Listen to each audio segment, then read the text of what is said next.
ఎన్టీఆర్ జిల్లా జగ్గయ్యపేట మండలం షేర్ మహమ్మద్పేటలో ఉద్రిక్తత చోటు చేసుకుంది. గ్రామంలో టీడీపీ నాయకులు ఏర్పాటు చేసిన ఫ్లెక్సీలను వైసీపీ నేతలు చింపివేశారు.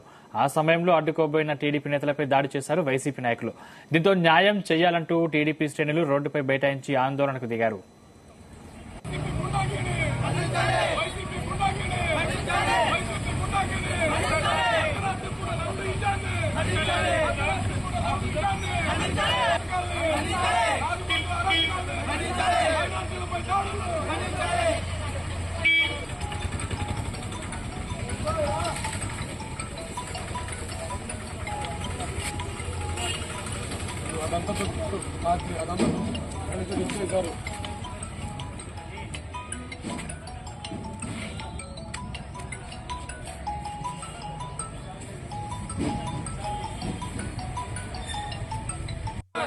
సార్ మా సెంటర్లో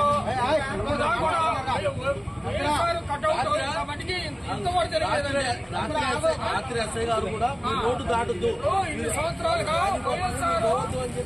ఇంత పడుతుంది. దానికి కారణం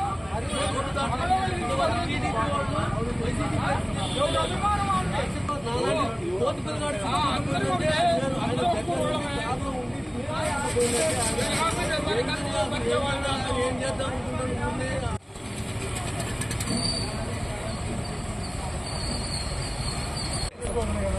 ఓకే మా పై అంశాలు మేము చెబుతాం. ఈ విషయం ఏదైనా చెప్పగలమా?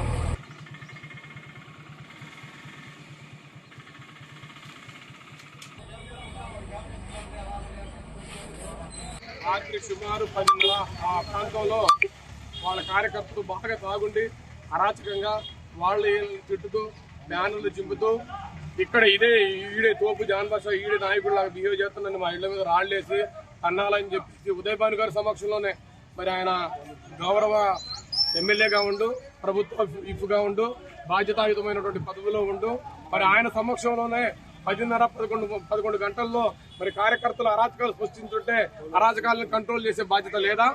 అదేవిధంగా పోలీసు వాళ్ళు కూడా ఉన్నారు. పోలీసు వాళ్ళు కంట్రోల్ చేయకపోతే మా ఇంటి మీద దాడి చేసి రాళ్లు మొత్తం కిటికీలు మొత్తం పగలగొట్టడానికి వాళ్ళు కర్రలతో రాళ్లతో అన్నిటితో సిద్ధపడి వచ్చారు.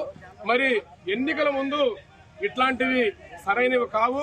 ఎందుకంటే గ్రామాల్లో శాంతియుతమైన వాతావరణం ఏ పార్టీ అయినా కోరుకోవాలి. అది ముస్లిం మహిళలను చూడకుండా లాగి అరాచకం చేస్తున్నారు. మీ పదవులు అనేది శాశ్వతం కాదు, అధికారం అనేది ఎప్పుడు శాశ్వతం కాదు.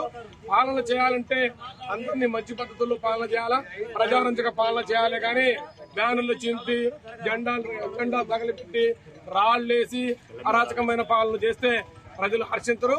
మా ఇంటి పక్కన అబ్బాయి జాన్ పాషా అనే అబ్బాయి ఉన్నాడండి. ఆ అబ్బాయి మీదకి కనీసం ఒక 100 మంది దాకా వచ్చి దాడి చేశారు. రాత్రి 11-11:30 టైంలో వచ్చారు. భానుగారు కూడా కారులో కూర్చొని సినిమా చూస్తుండు కానీ కనీసం దిగి వాళ్ళని దాడి చేస్తున్నారు ఎందుకని కూడా చెప్పలేదు. కనీసం 100 మంది వచ్చి రాళ్లు తీసుకొని ఆ అబ్బాయిని ఒక్కని చేసి కొట్టి చంపాలని చూశారు. పోలీసు వాళ్ళు ఉండబట్టి బతికిపోయింది కానీ లేకపోతే చనిపోయేవాడే. అబ్బాయిని ఏం చేయాలని వచ్చారో తెలియదు. రాత్రి మేము లేకపోతే ఆ పిల్లగాడు చనిపోయేవాడండి. ఇట్లా దాడులు అనేది కరెక్ట్ కాదు. పార్టీ ఏదైనా సరే మంచిగా ఉండి చేసుకొని గెలవటం అనేది పద్ధతి. గెలుచుకోవాలి, చూసుకోవాలి, అంత మాట్లాడుకోవాలి, అన్ని ఉండాలి. కానీ ఇట్లాంటి దాడులు జరగటం అనేది ఉండకూడదు. ఎప్పుడైనా సరే ఈ బజార్ మీదనే దాడి చేస్తున్నారు వాళ్ళు. పిల్లగాళ్ళందరూ కూడా వైసీపీ నాయకులు వచ్చేసి దాడులు చేసి రౌడీజం చేస్తున్నారు. బాగా పిల్లల మీద, చదువుకునే పిల్లల మీద కూడా దాడి చేస్తున్నారు.